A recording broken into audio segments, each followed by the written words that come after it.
अस्सलाम वालेकुम। मैं उम्मीद करती हूँ आप सब खैरियत से होंगे। आपके दुआओं से हम भी खैरियत से हैं, जहाँ भी रहें अपनों के साथ खुश रहें। आज हम बना रहे हैं टमाटर की चटनी। हमने 1 किलो टमाटर लिए थे और 1 कप पानी लिया था। ऊपर से आधा इंच का पीस काट के हमने 15 मिनट के लिए उबालने के लिए रख दिए थे। और ये साबुत कश्मीरी मिर्च डाली हमने कलर के लिए। अब हम इनको 1 घंटा हमने रख दिया था ठंडा होने के लिए। अब हम इनको कर लेंगे हैंड ब्लेंडर।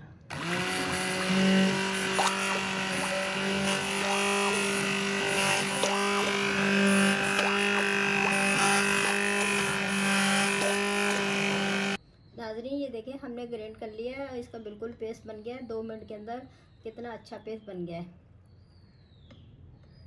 अब हम चूल्हे पे पकाएंगे। ये हम 60 ग्राम तेल डालेंगे। ये एक मैंने नॉर्मल गट्ठी लहसुन की ली है। मैंने मोटा मोटा इसको कूट लिया है मामदस्ते में। ये डालेंगे। देसी लहसुन है, ज़्यादा बड़ी गट्ठी नहीं है, नॉर्मल गट्ठी है। इसको हम लाइट गोल्डन ब्राउन करेंगे। नाज़रीन, लाइट कलर आ गया हमारे लहसुन पे। अब हम इसमें डालेंगे कड़ी पत्ता। ये 1 डंडी कड़ी पत्ता है।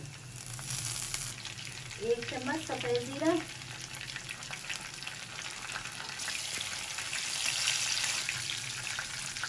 1 चम्मच कुटी हुई मिर्च, थोड़ी सी हल्दी, आधी चम्मच से कम हल्दी है, आधी चम्मच नमक।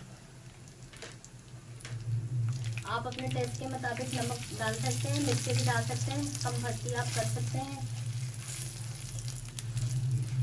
बस 1 मिनट तक हम फ्राई करेंगे मसाले के साथ। 1 मिनट तक हमने मसाले के साथ फ्राई कर लिए। ये हमारे पास जो हमने पेस्ट बनाया हुआ है ये वो है। ये अब हम डालेंगे इसमें।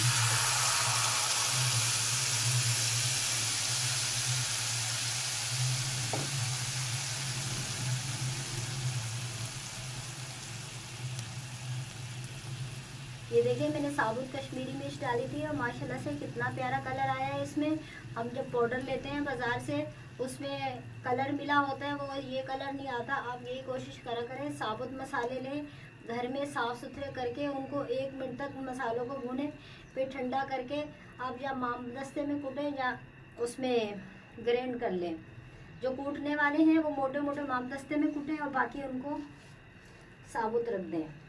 जो पाउडर बनाना है वो आप थोड़ा सा उसमें ग्राइंड कर लें। बस इसको हम पकाएंगे, 10 मिनट तक पकाएंगे। नाज़रीन देखें 10 मिनट हो गए हमारी चटनी को पकते हुए। साइडें छोड़ दी हैं। इतनी लिक्विड सही है। आप अपने हिसाब से जितनी लिक्विड रखना चाहते हैं रख सकते हैं। ये मेरे पास मलिर मिर्चें 6 मिर्चें हैं, ये डालूंगी मैं। और टमाटर जब आप लें, कच्चे पक्के टमाटर लें, फुल पक्के में नहीं लें। कच्चे पक्के टमाटर लें, उसकी चटनी आपकी बहुत अच्छी बनेगी। तो जब आप इसको पकाएं पेस्ट बना के, तो ज़्यादा फुल आंच पे नहीं पकाएं, फुल से आधी आंच पे पकाएं। और मसलसल बेड के पास चम्मच चलाते जाएं, वरना चटनी आपके बाहर भी गिर सकती है और साथ नीचे लग भी सकती है। ये देखें पूरी साइडें छोड़ देंगे। 30 सेकंड पकाऊंगी, मिर्चों का कच्चापन ख़त्म हो जाए। अरे 30 सेकंड हो गए। ये देखें मिर्चों का भी कच्चापन ख़त्म हो गया। अब हम चूल्हा बंद कर देंगे। अगर मेरी वीडियो अच्छी लगे सब्सक्राइब कीजिएगा, शेयर कीजिएगा, लाइक कीजिएगा। आप इसको चटनी के साथ, पराठे के साथ खा सकते हैं, दाल रोटी के साथ खा सकते हैं, चावल के साथ खा सकते हैं, हर चीज़ के साथ आप इसको सर्व कर सकते हैं। तो आप ज़रूर ट्राई कीजिएगा। कमेंट में बताइएगा आपको कैसी लगी रेसिपी। और इंशाल्लाह ताला नई रेसिपी के साथ मिलते हैं। अल्लाह हाफिज़।